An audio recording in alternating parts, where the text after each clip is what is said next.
आज का हमारा विषय जो है तटस्थ वक्र विश्लेषण में उपयोगिता की मांग पर आय प्रभाव, प्रतिस्थापन प्रभाव और कीमत प्रभाव, income effect, substitution effect and price effect on consumers demand in indifference curve.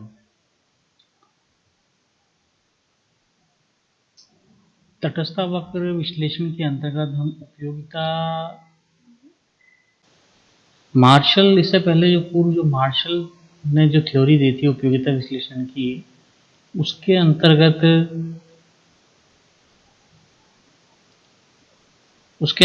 इसका तटस्थ वक्र विश्लेषण करना आसान नहीं था और उसमें किया भी नहीं जा सकता था।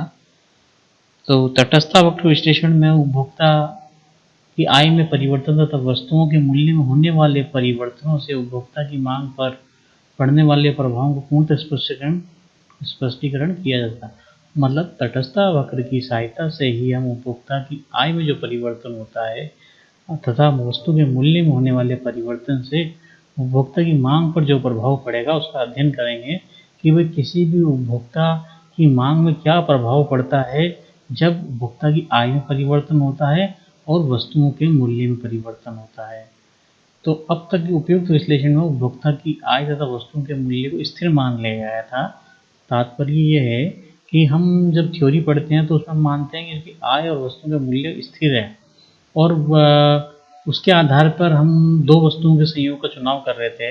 परंतु जैसे जैसे हमने उपभोक्ता संतुलन को पढ़ा, उपभोक्ता संतुलन में ये था कि तटस्थ वक्र जो है कीमत रेखा को स्पर्श करे तब वहाँ उपभोक्ता का संतुलन होगा, अर्थात व्यक्ति को जो पैसा खर्च कर रहा है उससे उसके अधिकतम संतुष्टि प्राप्त हो। इन परिवर्तनों से उपभोक्ता की मांग परिवर्तित होती रहती है। उपभोक्ता की आय तथा वस्तुओं की कीमत में परिवर्तन के फलस्वरूप उपभोक्ता की मांग पर पड़ने वाले प्रभाव का विश्लेषण तीन तरीके से किया जाता है। उसे तीन तरह के नाम दिए हैं हमने: आय प्रभाव,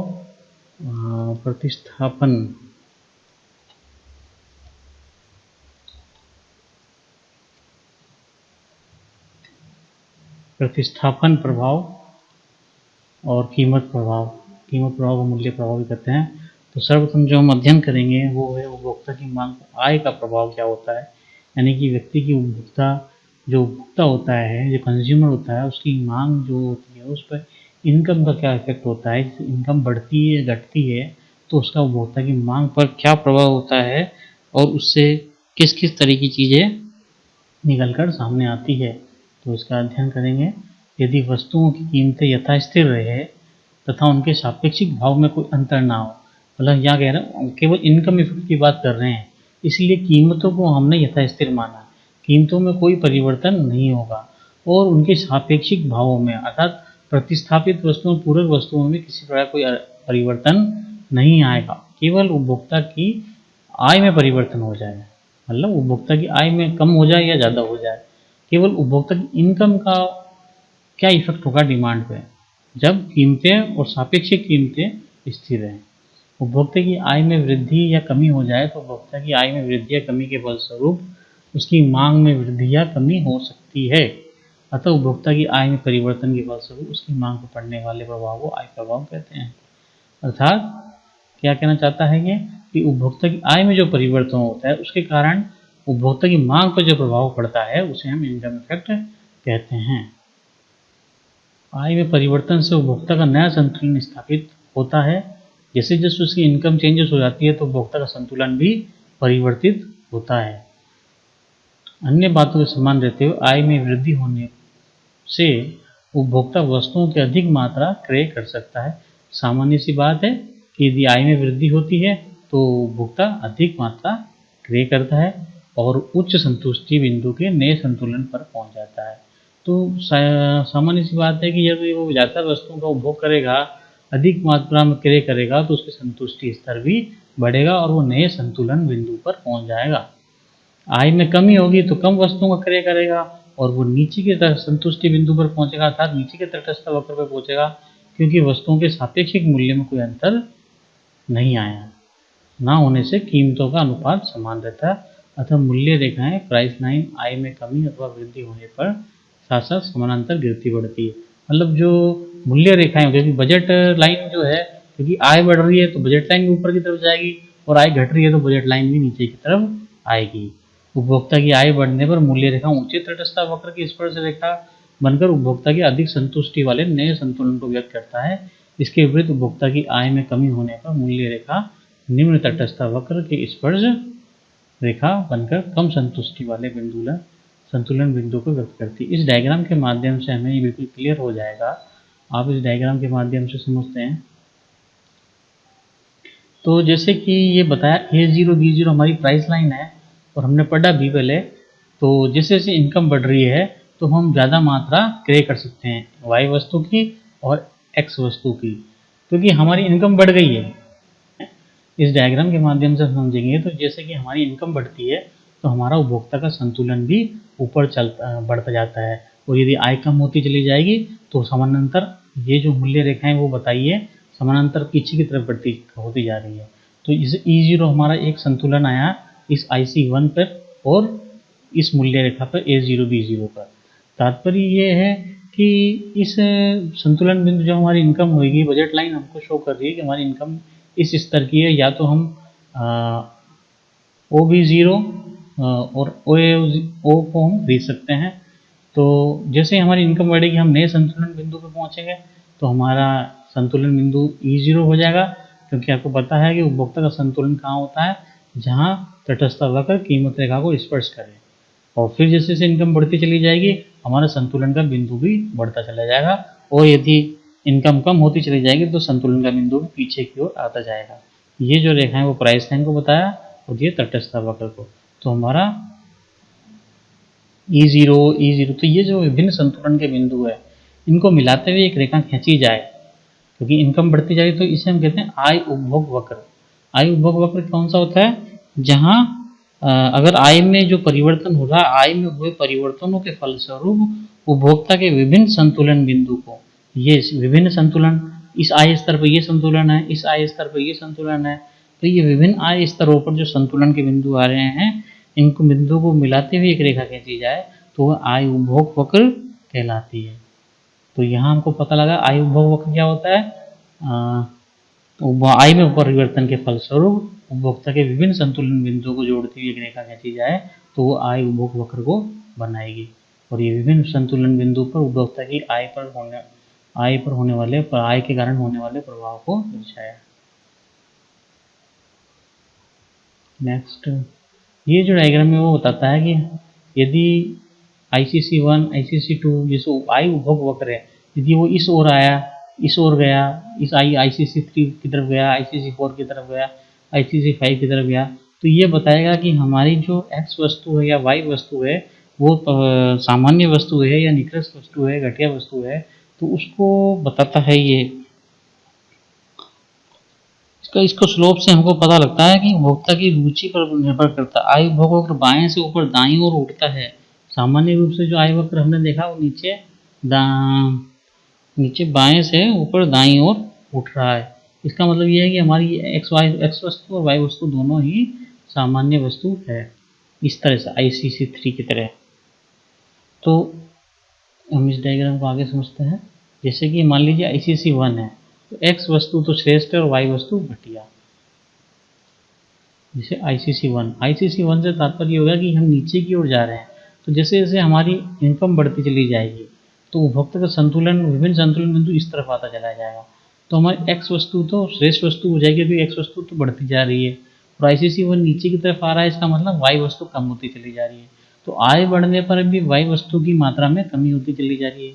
तो आय बढ़ने पर भी जिस वस्तु की मांग कम की जाएगी वो घटिया वस्तु होगी, और जो इसकी आय बढ़ने के साथ साथ इसकी X वस्तु की मांग बढ़ती चली जाएगी तो वो श्रेष्ठ वस्तु होगी। ठीक इसी प्रकार से ICC2 धरातल हॉरिजॉन्टल स्लोप है। तो हॉरिजॉन्टल स्लोप का मतलब हो गया ये वाला ICC2 की X की वस्तु तो बढ़ती चली जा रही है पर Y में कोई चेंजेस नहीं आएगा, तो Y वस्तु होगी निष्प्रभावी और X वस्तु होगी श्रेष्ठ वस्तु। ICC3 यानी कि ये बताएगा हमको कि दोनों वस्तुओं की मांग में वृद्धि हो रही है, इसलिए ICC3 बताता है हमें कि X वस्तु भी श्रेष्ठ है और Y वस्तु भी श्रेष्ठ है। ICC4 हमें बताता है कि X वस्तु तो निष्प्रभावी हो गई, जैसे जैसे इनकम बढ़ती जा रही है नए संतुलन बिंदु मिलते जा रहा है, क्योंकि विभिन्न संतुलन बिंदु को मिलाती हुई रेखा को हम ICC कहते हैं। तो ये जो ऊपर की तरफ जा रहा है तो y वस्तु तो श्रेष्ठ हो गई और x वस्तु स्थिर हो गई। ICC 5 से तात्पर्य ये है कि x वस्तु तो नीचे की ओर जा रही है और y वस्तु ऊपर की ओर आ रही है। तो ये हमारे कर्व हमें बताते हैं कि कौन सी वस्तु श्रेष्ठ है, कौन सी वस्तु घटिया निष्प्रभावी है।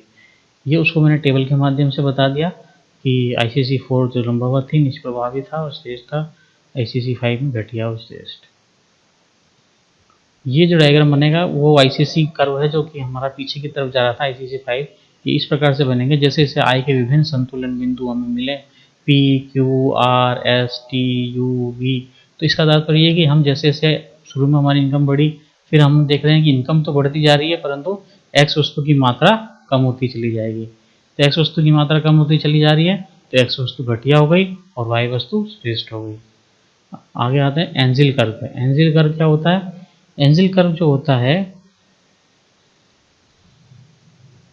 एंजिल कर्व से तात्पर्य यह है कि एंजिल कर्व हमें बताएगा कि हम किस प्रकार से आईसीसी कर्व से मांग वक्र को निर्माण, आईसीसी कर्व के माध्यम से मांग वक्र का निर्माण किया जाए। तो इसको अध्ययन करो। किसी भी वस्तु की मांग न केवल उसकी कीमत में होने वाली घटत बढ़त से बदलती है वरन उपभोक्ता की आय में होने वाली घटत बढ़त से भी उपभोक्ता की मांग में परिवर्तन होता है।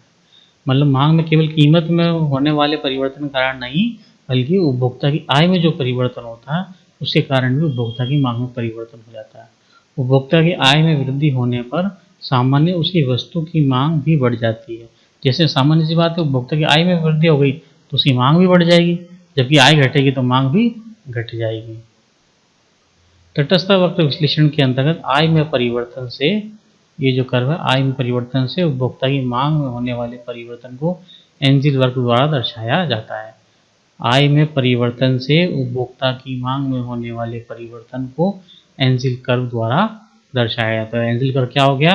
एंजिल कर्व वह वक्र है, एंजिल वक्र वह वक्र है जो उपभोक्ता की आय में होने वाले परिवर्तन से उपभोक्ता की मांग मात्रा में होने वाले परिवर्तन को दर्शाता है। यानी हम आईसीसी कर्व से किस प्रकार से डिमांड कर्व जनरेट कर सकते हैं उसके बारे में अध्ययन करेंगे। इसको मैं आगे डायग्राम से बताता हूँ। ये जो हमारा डायग्राम है इसमें देखिए आप, इसमें 50-100 यानी कि अर्थात ये कह रहा है कि हम या तो इस R बिंदु पर संतुलन है, फिर S बिंदु पर संतुलन है, फिर T बिंदु पर संतुलन है। जैसे आय बढ़ती जा रही है संतुलन स्तर ऊपर की तरफ जाता जा रहा है। उपभोक्ता का इन विभिन्न संतुलन स्तरों को मिलाती हुई रेखा को आईसीसी कहते हैं, जो कि हमने पिछले भाग में पढ़ा। अब इस आईसीसी से हमको डिमांड कर्व जनरेट करना है।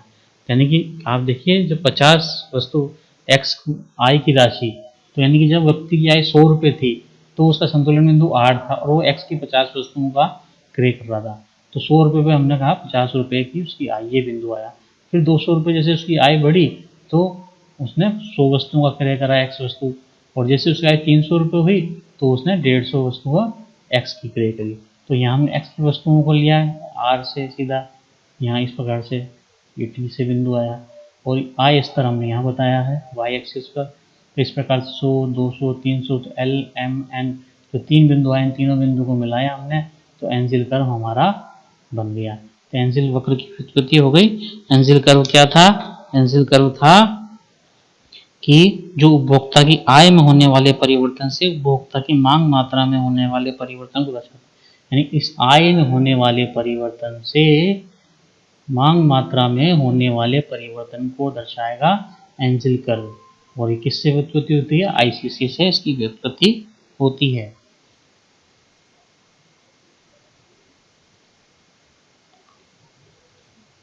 ओके, यहाँ तक एंजिल कर्व तक ठीक है। तो ये हमारा जो कंसेप्ट था, चैप्टर था, जो हमने आईसीसी कर्व पढ़ा और आईसीसी कर्व के विभिन्न रेखाएं पढ़ी, स्लोप पढ़े, पांच प्रकार के हमने ये एंजिल कर्व पढ़ा। ये सभी हमारा उपभोक्ता की आय प्रभाव को दर्शाएगा। ये पीछे की तरफ जाता हुआ जिसमें गिफन वस्तु हो गई एक्स वस्तु, तो गिफन वस्तु घटिया वस्तु हो गई और वाई वस्तु श्रेष्ठ हो गई। ये एक डायग्राम के थ्रू समझाया है। और ये 5 प्रकार के आईसीसी कर्व हो सकते हैं। इसके कारण हमारा ये पता लग सकता है कि एक्स वस्तु या वाई वस्तु श्रेष्ठ है या निष्प्रभावी है, और आईसीसी कर्व किस प्रकार से बनता है और उपभोक्ता की मांग पर क्या प्रभाव होता है आय प्रभाव का। तो ये विभिन्न जो समानांतर रेखाएं यहाँ होती है ये आय प्रभाव को दर्शाती है। धन्यवाद।